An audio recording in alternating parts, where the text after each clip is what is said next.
ഇന്ന് നമ്മൾ കാറിന് വേണ്ട ഒരു പാർട്ടാണ് 3D പ്രിൻ്റ് ചെയ്യാൻ പോകുന്നത്. കാറിൻ്റെ ഈ ക്യാപ്പ് ഉണ്ടല്ലോ, നമ്മളെ വാഷറിൻ്റെ വെള്ളം ഒഴിക്കുന്ന അതിൻ്റെ ക്യാപ്പ് ഡാമേജ് ആയിപ്പോയി. അപ്പോൾ നമ്മളത് 3D പ്രിൻ്റ് ചെയ്യാൻ പോവുകയാണ്.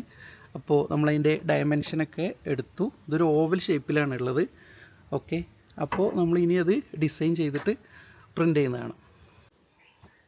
നമ്മൾ ഇത് ഡിസൈൻ ചെയ്തു, ഇനി നമ്മൾ പ്രിൻ്റ് ചെയ്യാൻ പോവുകയാണ്. ഇതൊരു 20 മിനിറ്റ്സിൻ്റെ പ്രിൻ്റ് ഉള്ളൂ. പ്രിൻ്റ് കഴിഞ്ഞു. ഇതാണ് നമ്മുടെ പഴയ പാർട്ട്.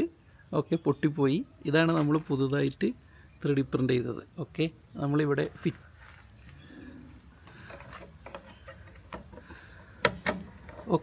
നമ്മൾ കറക്റ്റ് ഡയമെൻഷനൊക്കെ എടുത്തിട്ട് അവിടെ കറക്റ്റ് ഫിറ്റ് ആയിട്ടുണ്ട്. ഇതുപോലത്തെ നിങ്ങൾ എന്തെങ്കിലും 3D പ്രിൻ്റഡ് പാർട്സ് നിങ്ങൾ ഏതെങ്കിലും മെഷീൻസിനൊക്കെ നിങ്ങൾക്ക് വേണ്ട എന്തെങ്കിലും കസ്റ്റം പാർട്സ് നിങ്ങളെ കാറിനൊക്കെ ആവശ്യമുണ്ടെങ്കിൽ താഴെ കാണുന്ന നമ്പറിൽ കോൺടാക്റ്റ് ചെയ്യാം.